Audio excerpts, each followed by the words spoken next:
നമ്മൾ കഴിഞ്ഞ വീഡിയോയിൽ ബീഫ് റോസ്റ്റ് ഉണ്ടാക്കിയായിരുന്നു. അപ്പോൾ ആ ബീഫ് റോസ്റ്റ് ഉണ്ടാക്കിയപ്പോഴേക്കും ഞാൻ കുറച്ച് ബീഫ് എടുത്ത് മാറ്റി വെച്ചിട്ടുണ്ടായിരുന്നു, നമുക്ക് പെപ്പർ ഫ്രൈ ഉണ്ടാക്കാന്നുള്ള രീതിയിൽ.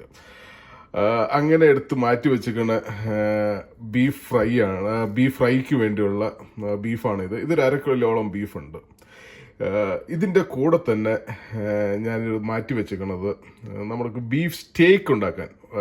സ്റ്റേക്കിൻ്റെ അത്രയും കട്ടിയൊന്നും എടുത്തിട്ടില്ല ഞാൻ, വളരെ തിന്നായിട്ടുള്ളൊരു ബീഫ് പീസുകൾ എടുത്തേക്കുവാണ്. ഇത് നമുക്ക് എയർ ഫ്രൈ ചെയ്യാം. ബീഫ് സ്റ്റേക്ക് എങ്ങനെ എയർ ഫ്രൈ ചെയ്യണമെന്ന് നോക്കാം. അപ്പോൾ ബീഫ് സ്റ്റേക്ക് ഉണ്ടാക്കാൻ വേണ്ടി ഈ ബീഫ് സ്റ്റേക്കിട്ട് ഒരു 1/2 സ്പൂൺ മഞ്ഞൾപ്പൊടിയും, ഒരു സ്പൂൺ ജിഞ്ചർ പൊടിയും, 1 സ്പൂൺ ഇഞ്ചിപ്പൊടിയും, 1 സ്പൂൺ കുരുമുളക് പൊടിയും, 1 സ്പൂൺ വിനാഗിരിയും, 1 സ്പൂൺ എണ്ണയും, ആവശ്യത്തിനുള്ള ഉപ്പും ചേർത്ത് മിക്സ് ചെയ്ത് വെച്ചേക്കുന്നതാണ്. ഇത് മിക്സ് ചെയ്ത് ഫ്രിഡ്ജിനകത്ത് വെച്ചേക്കുന്നതാണ്.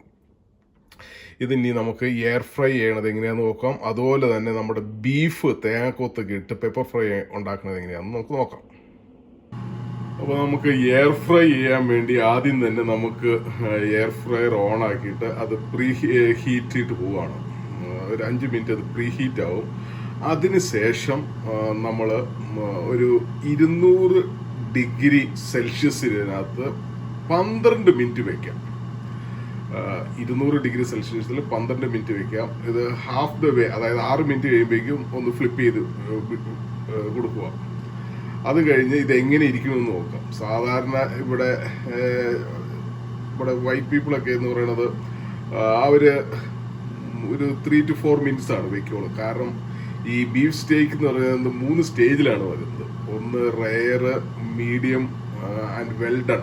ഈ 3 സ്റ്റേജാണ്. നമുക്ക് പണ്ട് ഞാൻ ആദ്യമായിട്ട് ബീഫ് സ്റ്റേക്ക് കഴിക്കാൻ ഹോട്ടലിൽ പോയപ്പോഴേക്ക് റയർ വേണമെന്നൊക്കെ ചോദിച്ചോളൂ. ഞാനോർത്ത് റയർ എന്ന് പറയുന്നത് വളരെ റയർ ആയിട്ടുള്ള സാധനമായിരിക്കും എന്ന് പറഞ്ഞ് റയർ ഓർഡർ ചെയ്തപ്പോഴേക്കും അതിനകത്ത് ഫോർക്കും കൊണ്ട് പിടിച്ചപ്പോഴേക്കും അതിനകത്ത് ചോരയൊക്കെ വന്നു.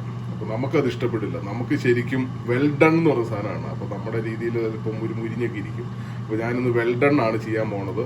ഇത് വളരെ തിൻ സ്ലൈസ് ആയിരിക്കണോണ്ട് നമുക്ക് ഒരു 6 മിനിറ്റ് ആകുമ്പോഴേക്കും ഇത് വെന്ത് കിട്ടും. നമുക്കത് എങ്ങനെ ചെയ്യണമെന്ന് നോക്കാം. ഇപ്പോൾ നമ്മൾ 200 ഡിഗ്രി സെൽഷ്യസിൽ 12 മിനിറ്റ് ആണ് വെച്ചേക്കുന്നത്. ഇതിനകത്ത് നിങ്ങൾക്ക് കാണാം നമ്മുടെ സ്റ്റേക്കിൻ്റെ ചെറിയ പീസുകളായിട്ടിരിക്കുന്ന സ്റ്റേക്കുകൾ ഇരിക്കുന്നത് കാണാം എയർ ഫ്രയറിനകത്ത്. ഇതൊരു 6 മിനിറ്റ് കഴിഞ്ഞിട്ട് നമുക്ക് ഇതൊന്ന് തിരിച്ചിട്ട് കൊടുക്കാം. അത് കഴിഞ്ഞ് ടോട്ടൽ 12 മിനിറ്റ്സ് കഴിഞ്ഞ് ഇത് എങ്ങനെ ഇരിക്കും എന്ന് നോക്കാം. ശരിക്കും വെന്തിട്ടില്ലെങ്കിൽ നമുക്ക് ടൈം കൂട്ടി വയ്ക്കാം. യൂഷ്വലി ഇത് വളരെ തിൻ സ്ലൈസ് ആയതുകൊണ്ട് 12 മിനിറ്റ് മോർ ദാൻ ഇനഫ് ആണ്. ബീഫ് തേങ്ങാക്കൊത്ത് ഇട്ട പെപ്പർ ഫ്രൈ എങ്ങനെ ഉണ്ടാക്കണമെന്ന് നോക്കാം. ആദ്യം തന്നെ ചീനിച്ചട്ടി വെച്ചു, വെളിച്ചെണ്ണ ഒഴിച്ചു. അതിലേക്ക് ഒരു തേങ്ങയുടെ 1/4 ഭാഗം കൊത്താക്കിയത് ഈ വെളിച്ചെണ്ണ ഇട്ടിട്ടു. അതൊന്ന് ലൈറ്റായിട്ട് മൂത്തതിന് ശേഷം ഒരു സവോളയുടെ പകുതി വളരെ ചെറുതായിട്ട് അരിഞ്ഞത്, 4 വെളുത്തുള്ളി ചതച്ചത്, 1/2 ഇഞ്ച് നീളമുള്ള ഇഞ്ചി ചതച്ചത്, 2 തണ്ട് കറിവേപ്പില ഇട്ടു. ഇനി നമുക്ക് ഇതിലേക്ക് ഇടാൻ പോണ പൊടികൾ, ഇതിൻ്റെ പച്ചമണം മാറിയതിന് ശേഷം ഇതിലേക്ക് ഇടാൻ പോണ പൊടികളുടെ കണക്ക് പറയാം. 1 കിലോ അല്ല 1/2 കിലോ ബീഫാണ് നമ്മൾ വേവിച്ച് വെച്ചിരിക്കുന്നത്. 1/2 കിലോ ബീഫിന് വേണ്ടത് 2 ടീസ്പൂൺ മല്ലിപ്പൊടി, 1/2 ടീസ്പൂൺ മഞ്ഞൾപ്പൊടി, 1 ടീസ്പൂൺ മീറ്റ് മസാല, 1/2 സ്പൂൺ ഇഞ്ചിപ്പൊടി, 1/2 സ്പൂൺ ജിഞ്ചർ പൊടി, 2 സ്പൂൺ കുരുമുളക് പൊടി. ഇതിൻ്റെ കൂടെ ഞാനൊരു 1/2 സ്പൂൺ ചതച്ച പച്ചമുളക് പൊടിയും ചേർക്കുന്നുണ്ട്. പിന്നെ ഒരു 1/2 സ്പൂൺ ഗരം മസാല. നിങ്ങൾക്ക് ഗരം മസാല വേണ്ടെങ്കിൽ ബിരിയാണി മസാലപ്പൊടി ചേർക്കാം. അങ്ങനെ ഈ പൊടികളെല്ലാം ചേർത്ത് ആ പൊടികളുടെ പച്ചമണം മാറിയതിന് ശേഷം നമുക്ക് ബീഫ് ഇട്ട് കൊടുക്കാം. അങ്ങനെ ബീഫ് തേങ്ങാക്കൊത്തിട്ട് പെപ്പർ ഫ്രൈ ഓൾമോസ്റ്റ് റെഡി ആയിക്കൊണ്ടിരിക്കുകയാണ്. ഇനിയിപ്പോൾ ഇതിലേക്ക് എനിക്ക് നല്ല ഡാർക്ക് കളറാവണമെന്നാണ് എനിക്കിഷ്ടം. അപ്പോൾ അതുകൊണ്ട് നമുക്ക് ഒരു 10 മിനിറ്റും കൂടി ഒന്ന് വേവിച്ചെടുക്കാം. അതിന് വേണ്ടി ഇടയ്ക്ക് ഒരു ചെറിയ ഒരു സ്പൂണ് ഒരു സ്പൂണോ 2 സ്പൂണോ വെളിച്ചെണ്ണ ഒഴിച്ചു കൊടുക്കുക. എന്നിട്ട് ഇത് ഇളക്കി കൊടുക്കുക. ഇങ്ങനെ പതുക്കെ ഇത് നല്ല dark red colour dark black colour വരെ ഇങ്ങനെ വരട്ടി ഇങ്ങനെ എടുക്കുക.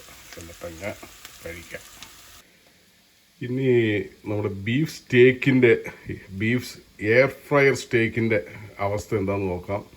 ഞാൻ ആദ്യം ഇത് 12 മിനിറ്റ് വയ്ക്കാമെന്ന് വെച്ചത്, പിന്നെ അത് 15 മിനിറ്റ് ആക്കി. 12 മിനിറ്റ് കഴിഞ്ഞപ്പോഴേക്കും എനിക്കങ്ങ് നമ്മുടെ വേവായോ എന്നൊരു ഡൗട്ട്. നമുക്ക് അതിൽ ഡീപ്പ് ഫ്രൈ ആവണം ഇത്.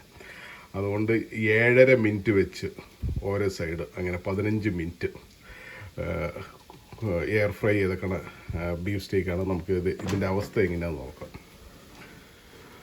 അങ്ങനെ നമ്മുടെ ബീഫ് സ്റ്റേക്ക് ഇങ്ങനെ നല്ല ഡ്രൈ ആയിട്ടുണ്ട്. ആദ്യം ഞാൻ വിചാരിച്ചു ഈ ബീഫ് സ്റ്റേക്ക് നമ്മുടെ ഇടിയിറച്ചി ഉണ്ടാക്കണ പോലെ ഇതൊന്ന് ചതച്ച് ഇടിയിറച്ചി പോലെ ആക്കിയാലോ എന്ന്. ഇനിയിപ്പോൾ അതൊക്കെ ഒത്തിരി നേരം എടുക്കും. ഇനി വേറൊരു വീഡിയോയിൽ എയർ ഫ്രൈ ചെയ്ത് ബീഫ് ഇടിയിറച്ചി എയർ ഫ്രയർ ഇടിയിറച്ചി എന്ന് പറഞ്ഞൊരു സംഗതി നമുക്ക് ഇറക്കാം. അത് നമുക്ക് നോക്കാം. ഇതേതായാലും ഇന്ന് ഇപ്പോൾ നമ്മുടെ ബീഫ് എയർ ഫ്രയർ എങ്ങനെയുണ്ടെന്ന് നമുക്ക് രുചിച്ച് നോക്കാം. അങ്ങനെ ബീഫ് പെപ്പർ ഫ്രൈയും തേങ്ങാക്കൊത്തിട്ട പെപ്പർ ഫ്രൈയും ബീഫ് എയർ ഫ്രയർ സ്റ്റേക്കും റെഡി ആയിരിക്കുന്നു. ഈ സ്റ്റേക്ക് നിങ്ങൾക്ക് കണ്ടാൽ അറിയാം, വെൽ ഡൺ ആണ്, വെരി വെൽ ഡൺ ആണ്. അങ്ങനെ ഇത് നമുക്ക് കഴിക്കാം. ഇതിൻ്റെ കൂടെ അല്പം കളർ വെള്ളം ഉണ്ടായിരുന്നെങ്കിൽ എന്തൊരു സുഖം. ഓൾമങ്കും കൊക്കക്കോളയും ബീഫ് എയർ ഫ്രൈ സ്റ്റേക്കും ബീഫ് പെപ്പർ ഫ്രൈയും, ആഹാ, എന്തൊരു ആനന്ദകരമായ അനുഭവം. Thanks for watching. Bye by.